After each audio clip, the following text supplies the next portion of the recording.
হাসিনা সরকারকে হঠাৎ গিয়ে আমার ভাই মিরপুর 14 নম্বর 1 নম্বর বিল্ডিং 0 পয়েন্টের সামনে এভাবে গুলি অবস্থায় রাস্তায় পড়ে যায়। তার মগজটা দেখেন কত সুন্দর চেহারা ছিল, তার মগজটা রাস্তায় ছিটকে পড়ে যায়। আমরা যদি না থাকতাম তখন লাশটাও পেতাম না।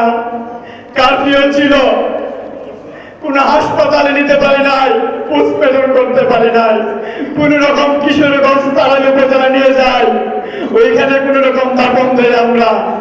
এই পর্যন্ত বেশিরভাগের বিচার আমরা পাই নাই। আমরা বিচারের জোর দাবি জানাচ্ছি। মাননীয় উপদেষ্টা মহোদয়, আপনারা অবগত আছেন, এখানে উপস্থিত আছেন, আপনারা জানেন এই বেশিরভাগরা কিভাবে এই রক্তাক্ত চলিয়েছে। কিছুক্ষণ আগে আপনারা যখন এখানে ভিডিও দিয়েছিলেন, আমি ভিডিওটা দেখে তখন পিছনে বসে কাঁদছিলাম। আর এখানে আমাদের শহীদ পরিবারের সামনে এই ভিডিও দেওয়ার মানে আসে না, কারণ আমরা এগুলো দেখে সহ্য করতে পারি না।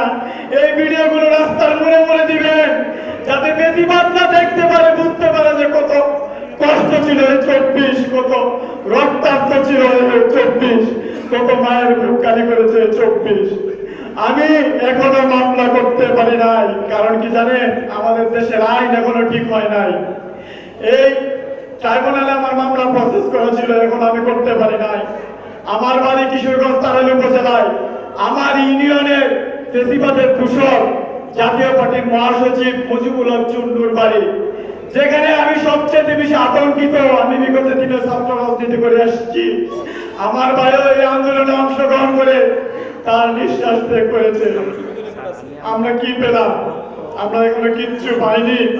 আমাদেরকে পথে পথে সব জায়গায় বাধা দেওয়া হচ্ছে, আমরা এখনো বিচার পাচ্ছি না। শিয়া বাটার ও ভিটামিন ই সমৃদ্ধ lily glam beauty soap. Lily, always beautiful. উপার্জন কাদের বাংলাদেশ 3 মাস অবস্থান করার পরে কিভাবে চলে যায় বাংলাদেশ থেকে, এর জবাব কে দিবে? আজকে আমাদের শহীদ পরিবাররা, আমরা এই বাংলাদেশের চিহ্নিত একটা পরিবার হয়ে গেছি। আবার যদি পাপ পিছলে যায় আমাদের সকলে যদি পাপ পিছলে যায়, তাহলে আমাদের অস্তিত্ব থাকবে না। প্রথম টার্গেট থাকবো আমরা শহীদ পরিবার। আমি এই পর্যন্ত প্রত্যেকটা প্রোগ্রামে এই বেশিরভাগদের বিরুদ্ধে কথা বলে যাচ্ছি। এই কথা বলার কারণে এই বেশিরভাগটা এখন আমার শত্রু। আমি এক ভাই হারিয়ে, আমার বাবা মা এক সন্তান হারিয়ে, তার আরেক সন্তান নিয়ে টেনশনে আছে।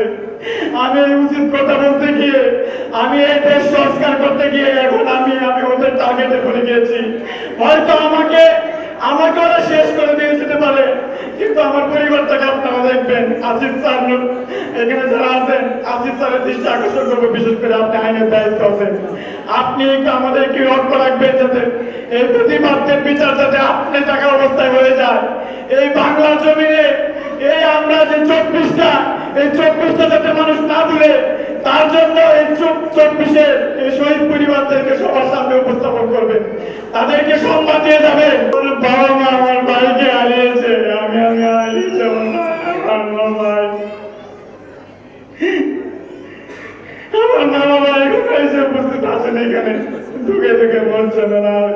গতকালকে ট্রেনে নিয়ে আসছি, মায়ের অবস্থা এতটা